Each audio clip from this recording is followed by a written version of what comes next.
Today, we're going to talk about how to get up on your board and riding. Whether that's your first time in flat water or getting off the beach in the ocean, there's some tips that'll really help you get up and going with as much ease as possible. So tune in and enjoy.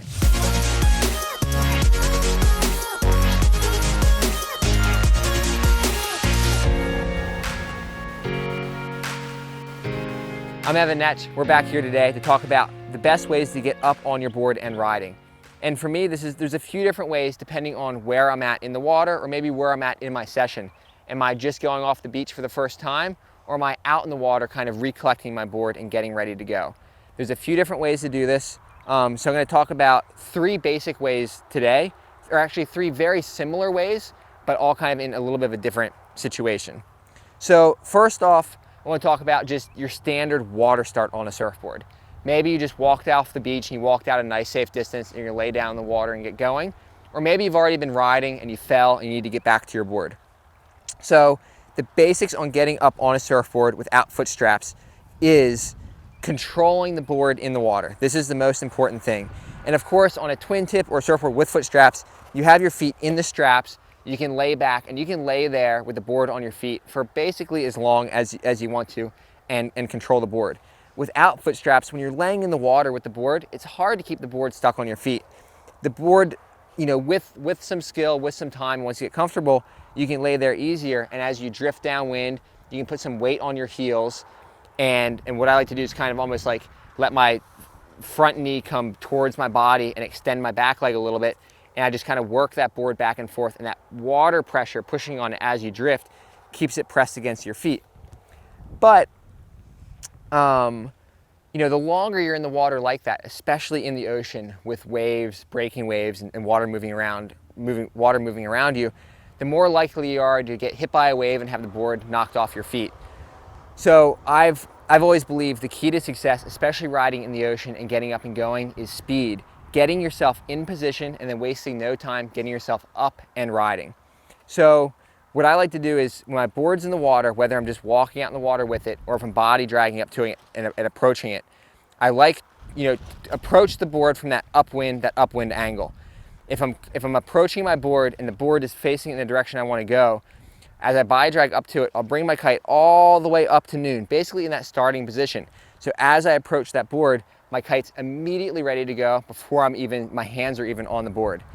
As I approach the board, I'll take my back hand off the bar. This allows me to have my front hand on the bar to steer the kite.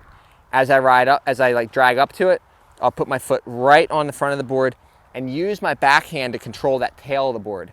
And then there's always a little bit of steering delay in your kite as well. So right as I drag up to it and my foot's just connecting with that board, I'll start diving the kite that quickly.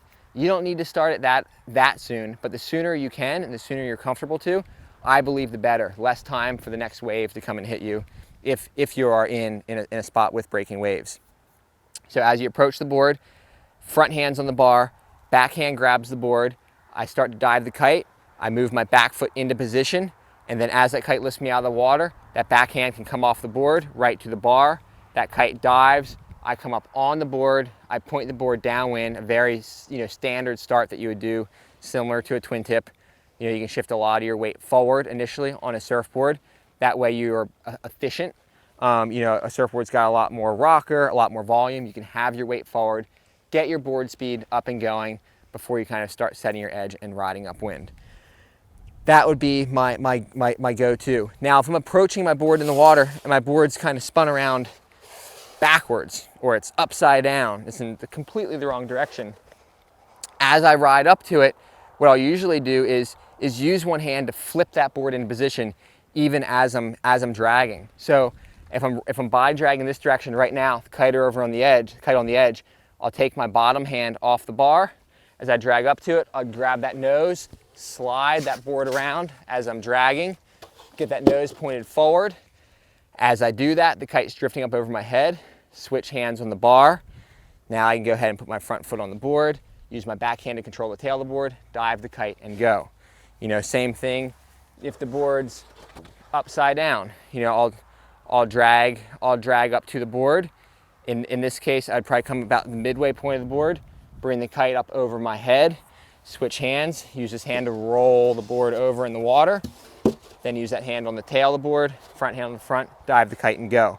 So I really try to be as efficient and as quick as possible with my kite movements and with everything. That way you get up on your feet and get going as soon as you can. Now, what I like to talk about is, some easier ways to help you get off the beach. If you have specifically breaking waves, or maybe you're just in flat water that's very shallow, you don't necessarily need to lay down in the water to start.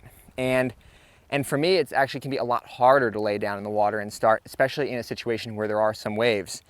And if you're standing and you can manage to kind of just step right onto your board and go, one, this means there's just less time wasted. So if I'm walking out into the water and there's a wave washing up by my feet every few seconds, it's pretty hard to sit down in the water, get the board situated. It's getting knocked around by waves. Where if you can just walk up, drop the board down, step on and go, it's actually a lot easier. It might look fancy and like somebody's almost showing off, just stepping right off the beach and going, but it's actually a lot easier of a way to get going without possibly kind of, losing control of your board in moving water. So what I like to do is just walk up, set the board down. As soon as I'm setting the board down, whether I'm dropping down with my front hand or my back hand, heel side or toe side, as soon as that board's going down, I get my front hand on the bar, if it wasn't already, and start diving that kite just lightly. There's always a little bit of delay in your kite, so you can actually start diving it a little bit prematurely. That way, as you put that board down and you bring your hand back up and you step on, you have a little bit of that forward momentum. And I'll even be walking when I do it to start that forward momentum. So you drop your board down, start diving your kite, step on and go. Super, super easy. The one thing to keep in mind is you're already standing. So you don't need as much power, which means you don't need to dive the kite as hard because you're not lifting your body up and out of the water onto the board. So all you're doing is stepping on and going. So even if you didn't dive the kite, you can basically step on your board, sheet in, especially if you're powered, and you'll start moving. So just a real soft, real subtle dive with your kite, get on and go. Make sure if you are doing this, you're not somewhere where you're right on the beach where if you crash your kite could potentially hit other people or put yourself or anyone else in danger.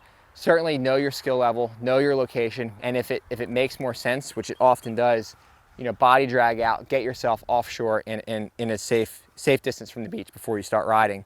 But for myself, a lot of the time on the ocean, big beach, a lot of space, breaking waves on the shore, it's a lot easier just to step on and go straight off the beach. And then a last way to get going is maybe a more fancier, but like a running start.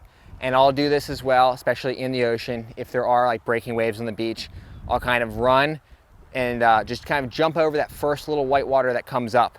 And that way I'm kind of running in shallower water, but I'm putting myself down in a little bit of deeper water and straight off the beach and leaving with speed. So this running kind of jump start for me is actually, again, just a very easy, effective way to get off the beach quickly. I'll be watching the waves, seeing where waves are breaking, and you might have a short window in between when different shore break waves are breaking, and that's your opportunity to quickly get yourself off the beach. So I'll run up, kind of jump maybe even a little bit in the air, put my board down and go, just in an effort to get off the beach as quickly as possible. Obviously this can be kind of used for entertainment on its own, jumping higher or jumping over maybe a little piece of reef that's on the beach. I've even done, I think, a couple little video clips in the past where I jump up and grab the board out of somebody's hand and keep going just for the sake of the challenge. But in all honesty, it is a great way that that basic principle is a great way to get yourself off the beach quickly, with power, with ease, and just out through waves before the waves have time to knock you down. So I know that really went from the total basics all the way through some pretty advanced ways of getting off the beach, but it is all very similar. And in time, anyone's riding can kind of progress to those levels where maybe some things are possible in the future that you'd never dream of doing now. So I hope this video is helpful. Know your skill level, know that starting point, and always work your way up. But please feel free to comment below. Let us know what you think. Let us know what you want to hear about. And we look forward to seeing you back here soon. Thank you all so much.